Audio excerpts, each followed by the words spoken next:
Hello, everybody. So I've been really going back and forth over the last 6 months or so on whether or not voting is a good thing, whether or not people should be voting, whether or not we should be encouraging people to vote, whether or not we should be encouraging people to join political parties.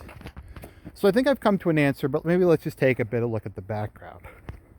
So in the past, I've been very adamant, I guess the term would be, that people should just go out and vote, even if it's for like a crappy center-right conservative party. Because generally speaking, I was of the opinion that like worthless fake conservative parties were less bad than the left. Like in the case of Canada, the provincial Conservative Party said they would repeal the sex ed curriculum that was designed by a convicted pedophile. And I said that's enough of a reason for me to go out and vote for them. And same thing in the federal elections, I supported the federal Conservative Party because they wanted to punish members of ISIS, whereas Justin Trudeau celebrated them as contributing to Canada like Greek and Italian immigrants did. And I think for a lot of people, that's a very convincing argument. I know it was for me. And I guess still to a certain extent is. It's you see Biden or Nancy Pelosi or Chuck U. Schumer or Bernie Sanders or AOC or any of these, this like freak show of mutants. And you're like, anything's got to be better than that person. Anything's got to be better than them. We need to just go vote for the Republicans. Sure, they suck. And that's the perspective I think a lot of people have taken in the past. And will probably continue to take in the future. There's also the whole aspect that, and this is true in Canada, this is true in any country that has political appointments, people assume that, okay, since Trump became president, he got three Supreme Court appointees. So because he had three Supreme Court appointees, it was going to change the court for a generation. You're going to have three conservatives. There's going to be like whatever, 5-6-3 or whatever the supposed conservative majorities on the Supreme Court will overturn Roe v. Wade, will undo all the judicial damage of the last 100 years or whatever. This is the time. And then what wound up happening was it was nothing burger. It achieved absolutely nothing. If you look at the big case, the case that would have overturned everything and saved the Trump presidency and saved America, all three of those Judases and those snakes elected to not even have the dignity of giving Trump a no. I was just saying there's no standing. And they all snaked, and I believe, to my knowledge, every single Trump judge snaked. And it's like, okay, so why? What's the point? What's the point of doing that? What's the point of voting for any of these people? And I think Nick's point, and I did a video about this in the past, is voting for center-right parties has a 0% chance of success. It's never achieved a single one of our objectives. Voting for populists or nationalists sometimes achieves some of the stuff that we want. Trump, for his faults, at least gave America a trade war with China. He did more pro-life stuff than pretty much any other president. He got the U.S. out of Syria. He drew down the Iraq and Afghan war. A bunch of other stuff. So he had some real accomplishments.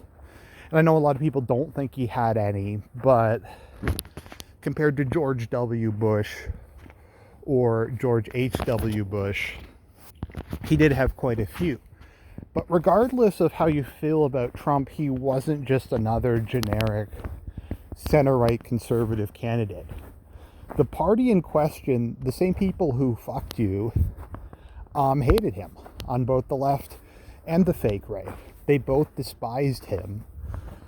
And I don't know, I guess some people would say maybe he didn't wind up making any kind of lasting change. This is like some Blair Witch Project shit here. But I think he did shake up the political system. And I think there is something to be said. I know a lot of people have mixed feelings about Ted Cruz. But Ted Cruz is at least out there, at least some of the time, trying to do the right thing. Ron DeSantis in Florida is trying to do something about big tech censorship. There are people out there, particularly if you're in Eastern Europe and you have Viktor Orban or someone like that, who are actually trying to do something. And even if they're relatively ineffective, I think it's not so much a question of vote or not vote or clear pill or shill for the establishment as it is we need to adopt a carrot and a stick. If a good member of the Republican Party or a good member of whatever your local brand of conservative party is running, then vote for them. If it's a generic member of their party, don't vote for them. Don't vote, or vote for if there's like a LARPy third party. Like next provincial election, probably what'll happen is I don't want to vote for Doug Ford.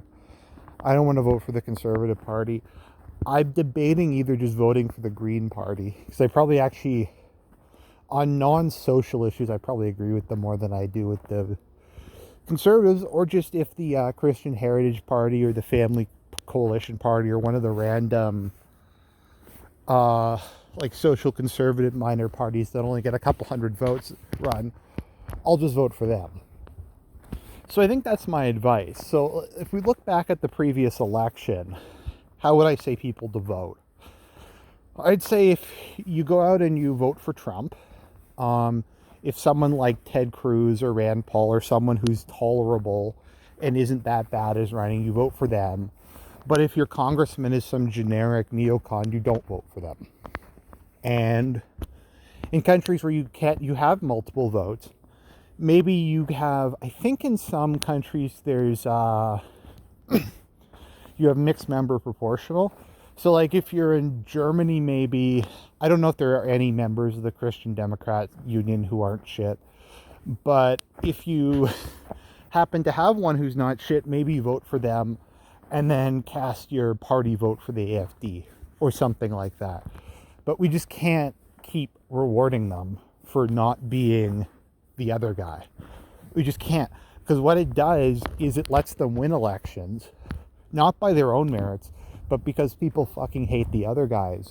And it makes them think we can just keep doing what we're doing. It makes people think that... It makes these people go, okay, well, Justin sucks so much and he keeps imploding that we're just going to come back to power and we don't have to change. We don't have to try to appeal to anybody. We don't have to, we can just shit on our supporters and we'll win by default. And I'll give the left credit in a lot of cases. They normally at least have something revolt. They normally have something resembling a coherent political narrative. Like Justin Trudeau, Canada needs to be the wokest country on earth. Canada is an evil, racist country. We need to destroy it and rebuild it. That sort of thing. We need a just country or a fair country or some nonsense like that. Whereas Andrew Scheer's like, we'll slightly increase the growth rate of the GDP. Well, I don't really give a shit about the growth rate of the GDP. The growth rate of the GDP doesn't affect me at all.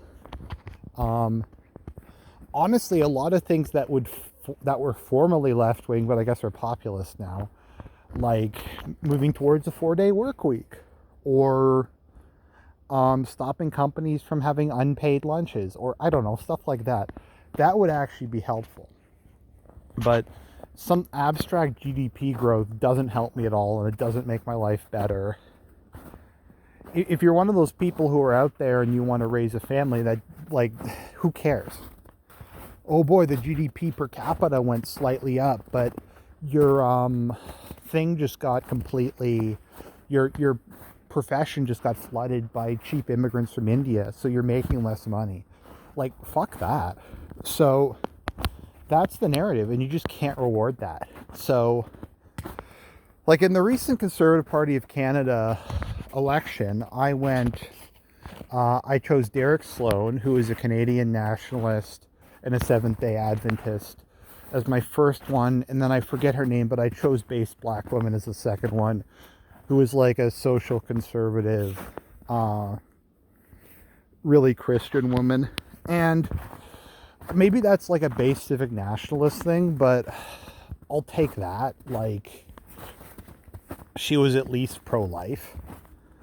And the other two guys wanted to prevent people from introducing or voting for any pro-life legislation. Also, interestingly enough, despite being base black women, she was the most against affirmative action, and I think, other than Derek Sloan, and I think immigration. But yeah, if you have that, then yeah. But if they pick another Romney or they pick another McCain or something like that, then just don't vote for them. Don't vote for them. If someone like Ron DeSantis, or I don't know how good Josh Hawley is, or Ted Cruz runs, then yeah, just vote for them. They don't have to be perfect, but they have to be more than zero. They have to be somewhat better than a rock. And that's just kind of the way things are. So that's my solution for the moment to the voting question. My opinion on it will probably change, but it is what it is.